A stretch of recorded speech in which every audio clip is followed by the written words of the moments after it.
Hello everybody, welcome to the Drama Show, where today I review LEGO Disney Set 71044, the Disney Train and Station, with 2,925 pieces.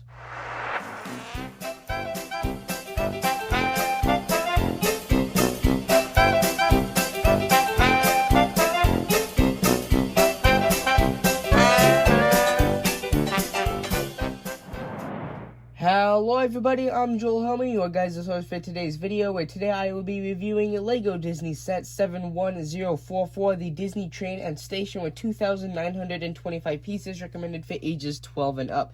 Now today's video will be starting with a overview of the locomotive, then moving it to that middle coach that you see right there, and then the end coach right there. And then at the end we will go over the figures and the train station at the same time. So let's go ahead and get started with a look at the steam locomotive.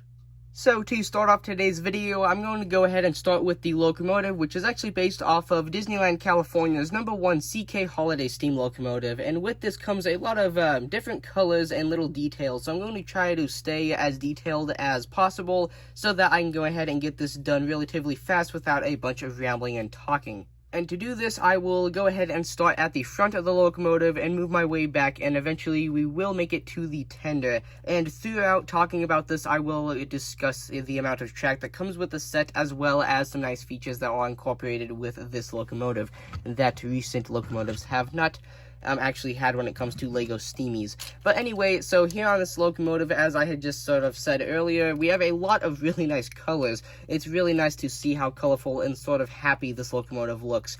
But as I said, I'm going to go ahead and start at the front, and then we will move our way back. So starting at the front of the boiler, or the firebox here, we have the little #1 indicating the road number of this locomotive. And right above that, we have our headlight with the funnel right behind it. And then below the #1, we have our cow catcher attached to the front swiveling bogie, or the front swiveling truck, whichever you would like to call it. We've got our pistons right there in between the two sort of dummy wheels on the front bogie, which I would like to quickly say these are actually new pieces, with both of this big centerpiece as well as the actual wheels. If you recall, or if you've been around LEGO trains for any amount of time before this train came out, you would have remembered that these used to actually have a metal rod going through the middle and a little bit of a different shape. And they looked a little bit different on the side, as you can see there. But these new versions get rid of that little metal bar, as well as this thing that goes through the middle, and allows you to build there, which LEGO has actually done here. And the new wheels, rather than actually having a little hole to put the metal rod into, they actually just have sort of like a plastic notch coming off that do allow them to actually just sort of clip in. And then on the other side, this is exactly the same. You have the same piston there. And then on the side of the boilers at the front, you do actually have some wrenches showing it the sort of areas that would, in real life, on a locomotive of this sort of style, would actually come down and support this lower area a little bit. And then moving behind the funnel, you do actually have the bell right there, and behind that you have a couple of domes with some inverted train wheels to show a little bit of that detail. And then to the side of that, you actually have some golden grab irons, and this is all attached to the mostly dark green sort of boiler here, with some stickers showing some little gold sort of stripes there. And then right here in front of the cabin window here on the right side, we do actually have a little bit of detailing there. Now, my knowledge in steam locomotives is a decent, but I actually still really don't know what that is, but it is nice to see some detailing there. And then on the other side, we actually don't have any of that. It is just sort of empty there. And then moving to the bogies on the bottom, as I had said earlier, we do actually have that front bogie that swivels, and the back bogie actually does swivel as well with the drive wheels. And this is solving the problem that many steam locomotives built out of Legos have actually suffered from in the past, when it goes around curves and navigating around curves. And on the subject of track, this set does actually come with enough track for you to actually make a loop. So you have 16 curves and 4 straights there on top. And as you can kind of see, the curves from LEGO are relatively narrow, and due to this, as I had mentioned earlier, LEGO steam locomotives have always had sort of a hard time navigating around those. And the rear bogie actually being able to swivel does sort of help this a lot. But as you can see, we do have 2 drive wheels, one of them having the rod on it that does go back and forth. This is very similar to the mechanism on the Hogwarts Express, which I have reviewed a while ago in case you're wondering, but it does just have that same rod that goes through that little bit right there as it moves back and forth. And with that being said, there is the exterior of the locomotive, and the interior of the cabin is pretty simple. You have sort of like the boiler head right there. No detailing, oddly enough. It's pretty simple in there. And then you do have this little flap on top that allows you to put your figures in. And with the back bogie actually being able to swivel, it does come with a little bit of a sort of thing in here where the cabin and the floor are actually separate. So when you put a figure in here, they will actually end up sort of going back and forth along the track. But if you end up having this and you're picking it up or anything like that, you have to be careful because your figures will actually sort of bump up against these rear walls and they will end up falling out if you're not careful. But with that being said, there is the locomotive, and then you do actually have that sort of magnetic coupler there on the back. But with that being said, there is the locomotive, and now we can go ahead and look at the tender right here, which I think I said it earlier, but I'm not exactly sure. We do actually have these sort of power functions in here, but the vast majority of this is a black and red, with a little bit of an exception with some green here underneath of the black. But we do actually have the power functions underneath all of this. Like right here, you can see we have some stickers that say Disney Railroad. Those are indeed stickers on both sides, as you can see there. And we do have what look like some little grab irons there on either side. And then, of course, as I just mentioned, we do have the whole entire motor set up there, and the power functions 2.0, or the power up sort of hub here in the middle. So you can flop up this little door and press that button, and it does the sort of power up functions that you would expect. And then here you do actually have the wires if you want to change the frequencies. So that being said, there is the locomotive, and now let's go ahead and move on to some other portions of the train. And with that, here is the first part of rolling stock that we're actually going to be looking at today. This is the sort of a blue holiday car. At least that's what they're actually called in real life at Disneyland theme parks. This is more commonly known as a open and covered sort of gondola car, though. So I'm going to go ahead and start with the general design, as this is very top heavy, as you can sort of see. There at the bottom, this does tend to wobble quite a bit due to the mass amount of building that is here in the top with the different sort of mechanisms, as you can see there with that blue pin. But this does tend to wobble, and as you can see, this is actually a little bit wider than your typical Lego train, because as you can see there, the base right here is actually 6 studs wide, but this does end up actually being a lot closer to 8 studs wide. But with that being said, you can see here that inside we do actually have some brown chairs and some blue and white stripes running along the top and the sides here, with a little bit of a bottom sort of stripe with red. And then here is our steps and sort of like a safety line that was sort of nicely incorporated in there. And then you do have a little bit of walking space, and you can still sort of fit a figure in there. And when it comes to how many figures you can actually fit in here, the the total amount comfortably is about 11, with one actually standing here in the middle, as well as a bunch sitting here in the seats. So at the actual theme parks in real life, these chairs do face to one side to show the attractions that the train will actually come across while you travel across the park. And then here on the other side, of course, you don't have the walkway, so you have a little bit of a fill-in there. And then, as I had mentioned earlier, you do have a little bit of a feature with that blue pin, as you can actually open up sections of this sort of roof, so that you can go ahead and put the figures in there, take them out, whatever you would like to do. And might I mention, this is actually the first part of this car that you build when it comes to the roof, and then you do end up building these end pieces and this center piece last. But with that being said, this does also use that newer style of sort of a dummy wheel. As you can see, these ones are actually a little bit different, but these ones are a little bit more similar than the steam locomotive, because these are all in black. But it is really nice to see that we do have a new sort of improved design there. And with that being said, there is the Gondola sort of blue holiday car. So let's go ahead and move on to our last piece of rolling stock, which will, of course, be the Lily Bell coach, which actually, as it turns out, was in fact named after Walt Disney's wife. So I'm going to go ahead and start in a similar fashion to the blue holiday sort of gondola car. I'm going to go ahead and start with a little bit of a design perspective, as I did last time. This is much of the same of the last one, as it can tend to be a little bit wobbly, but it is a little bit better due to the mass weight that it has pushing down on the wheels. It's not just top heavy. A lot of the build does sort of spread out through most of the car. It's not just all at the top. And then I'm going to go ahead and now start sort of in a similar fashion to the locomotive, starting at the front of the coach, as this does actually have a distinctive difference between the front and the back of the coach. And then I will casually move my way back, and then at the end I will go to the interior of the coach. So to start, let's go ahead and sort of take a look at this sort of front portion. This is sort of like the boarding area, one of the two boarding areas. As you can see here, we have a couple little steps going up to this small little pathway that does lead up to a little red door that you can open up that has two windows on either sides. And these windows do actually carry around either side, which are sort of split up between this sort of 1x6 tile that has a very nice sticker on the end. And then might I mention that when it actually comes to the real version, this court is actually a lot longer and these windows are actually a lot more spread apart. But on this Lego model, it is actually quite confined, so just keep that in mind as we take a look at this. And then moving it down, this does have the windows on this side, but we do actually have a little bit of a split because we actually have a little bit of a design sort of feature on the inside that does mess with a little bit of where the windows would be placed there.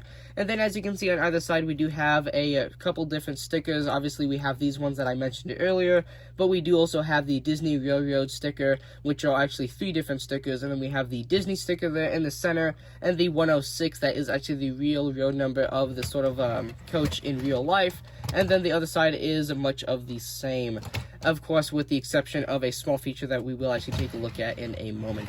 And then here at the back of the coach, of course, this is actually technically called a presidential sort of class of coach, as we do have this sort of end balcony at the end of the coach, or at least this would usually be the end of the coach.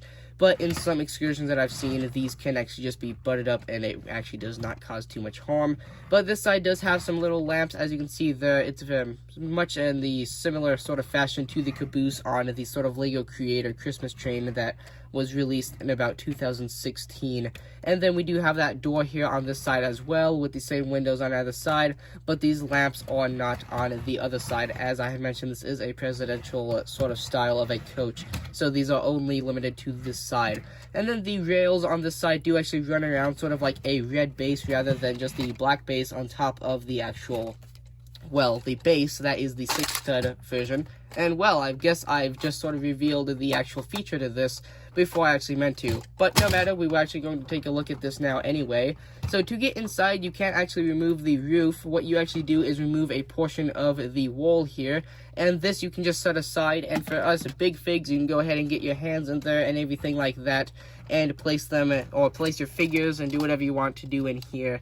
But speaking of the interior, there are many nice sort of decors in here. As you can see, we've got a couple different chairs over here and another chair over there that is a little bit of a different version that we will actually see another version of that very similar to that in the station later in the video. And then here, splitting up these chairs, I had mentioned earlier, we have that sort of area splitting up the windows here. And that is actually this little table that has a little sort of a kettle on it, and then a little bit of a teacup, and then we have a little flower pot there in the center. And then up at the top, we do actually have a lamp, as you can kind of see in there. We do have a little bit of a green and a red on either side. I'm not exactly sure if that is actually replicated in some way on the real version, but we can actually see a little bit of it peeking through here on the windows that run the top right underneath of this sort of brown roof.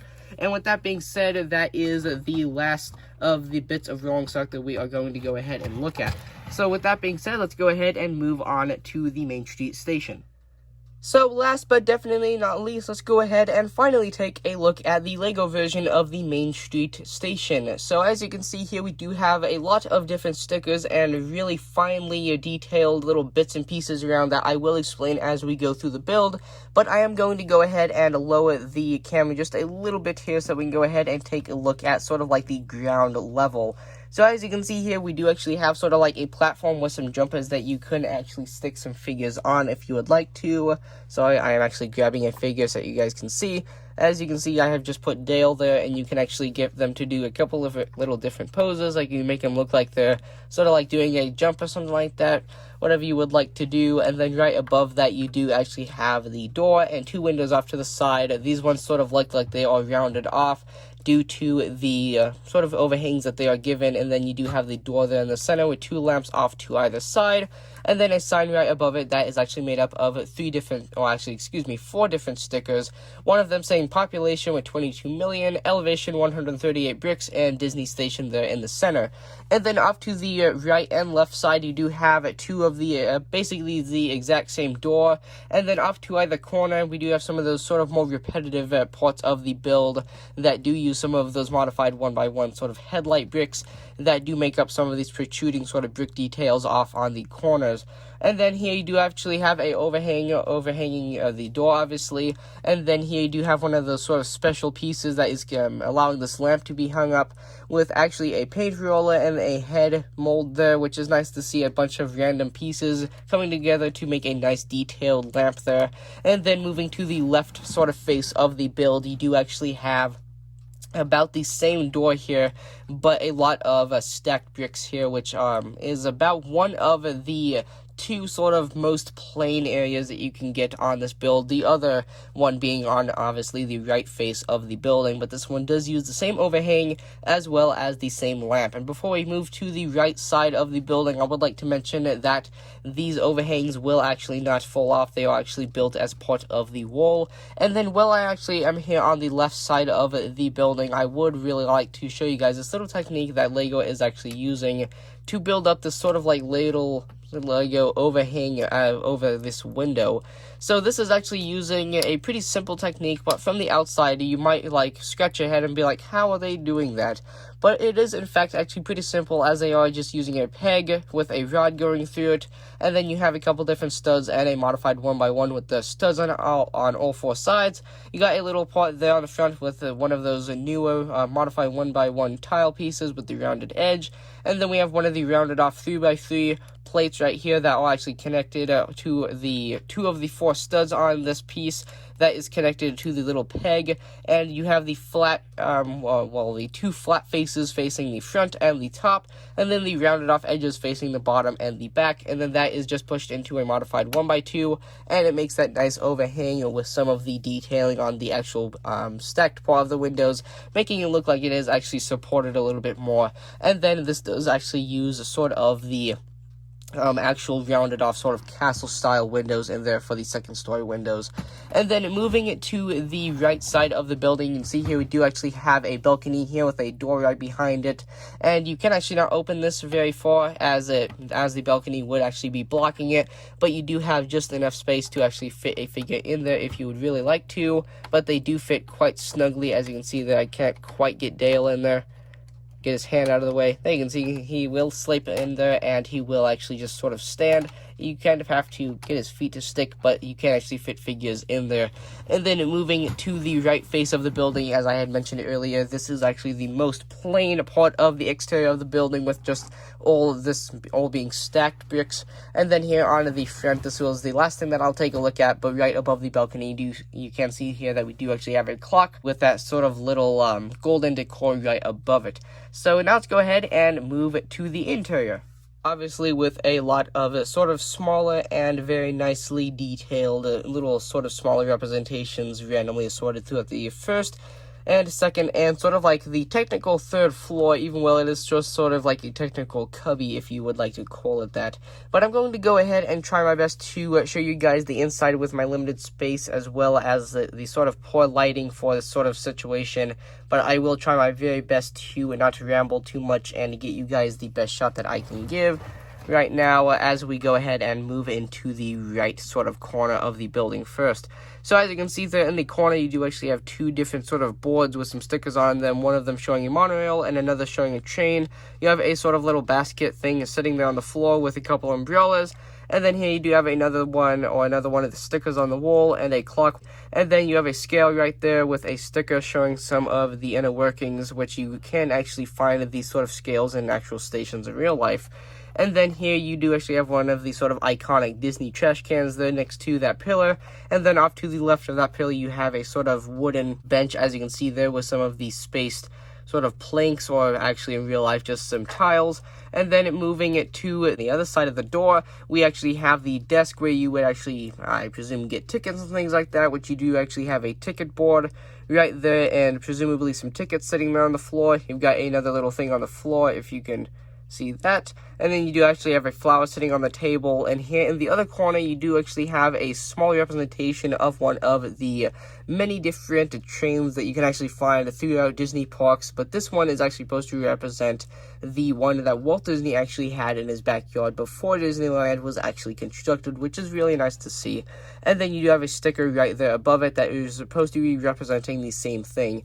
And then right above that, as we move into the second floor, you do have another steam locomotive representation there. This one is red, and you have another sticker there representing it right above it. Even well, that one for some reason has 3 drive wheels, and this one actually has 2 for some reason. Not sure why that would have happened. But as we move into this little corner, you can see we do actually have a plant right there with some of those sort of blades in the green going up.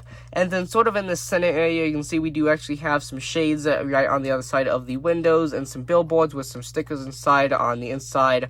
And then we have a little carpet running through, or like a rug, whatever you would like to call it, that does that is made up of 3 different tiles with stickers on all of them, running from one side of the room to the other. Well, actually, one side of the hallway, rather. And then here in this corner of the building, you do actually have a nicely brick-built chair with a little table right in front of it with a cup of, well, whatever you'd like to be in there. And then you do actually have some stairways that are actually leading up to that. And then moving into the technical, but also not really the third floor, we actually have a representation of the Lego Disney Castle. So as you can see here, we actually have a printed 2x3, which is nice to see that that is a printed. That is one of the few printed pieces that's actually in this set. And then you can see that this does actually represent the real box that is in real life. Like you can see, I do have the real one in the background there, and this does actually have the right set number on it, if you can see there. I'll try to get that into better focus for you guys. And then you do actually have the proper age recommendation, and then you have a little red box for the sort of a Lego logo. And then here is actually the Lego Disney Castle that is all built up. Even well, in pieces, I don't think this would ever fit in this box. I don't know about you, but it kind of looks a little bit odd, considering that in real life, the Lego Disney Castle box is actually about the size of the Lego Disney Castle once it's finished.